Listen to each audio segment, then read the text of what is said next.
Welcome to the Math Shelf Hands-On Lessons Training Recap. In addition to playing Math Shelf on the tablet, Math Shelf hands-on lessons are a great way to prepare your students for future school success. We offer over 300 hands-on lessons that require no teacher prep and use math materials teachers already have in their classrooms. Every Math Shelf hands-on lesson takes about 15 minutes to complete, provides step-by-step visual instructions, and was designed by creative preschool and kindergarten teachers. Let me show you how Math Shelf hands-on lessons work. As you know, when students play Math Shelf on their tablet, we record each student's math knowledge in the Math Shelf data report. We then use student data to group kids for instruction. Students in Group 3 have mastered more math content than children in Group 2. And students in Group 2 have mastered more math knowledge than kids in Group 1. After the computer assigns children to groups, it matches hands-on lessons to each group's math level. Let's see how this looks from the teacher's experience. First, the teacher signs into her dashboard. Next, click the Hands-On Lessons link at the top. You will then see your Math Shelf hands-on lesson calendar. This preschool teacher's lessons appear on Tuesday and Thursday in her calendar as indicated by the blue asterisk on those dates. Let's check out this preschool teacher's lessons on February 10th. These are her students assigned to Group 1, the beginner group.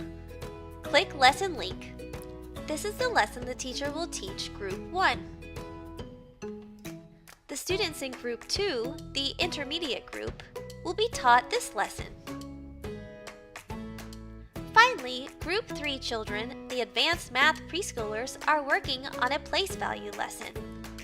Wow! This group is learning more complex preschool math. Let's review. Students are grouped for lessons based on their math knowledge in Math Shelf. Lessons are differentiated to meet students' math needs.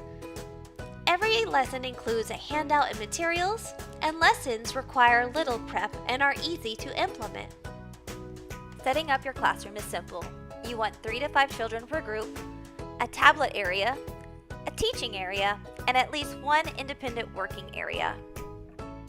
Let's look at this classroom example. You see the teacher and her small group at her teaching area. You see the students in their tablet area. And then one of the many independent working areas located in this classroom. If you have one teacher, the teacher will teach one group at the teaching table while other groups are at tablets and independent activities. If you have 2 or more teachers, each teacher will teach a group while the other groups are at tablets and independent activities as well. Here's one instructional strategy to try when you're teaching Math Shelf small group lessons. Before you pass out materials, model what you want children to do. This is called the I do part of the lesson. Next, distribute materials and do a task together. Last, have children do the task on their own, while the teacher provides one-on-one feedback. I do, we do, you do is a simple way to teach the Math Shelf small group lessons to your children. We mentioned earlier that lessons include materials that most teachers already have in their classrooms. For the materials you don't have, they can be made or purchased from Amazon. We've created a materials guide that you can download from the dashboard. This guide lists all materials and has links to Amazon to purchase things you may not have. Thank you for joining me today for a quick recap of Math Shelf's hands-on lessons. If you have any questions or need help, contact us. We're here to support you.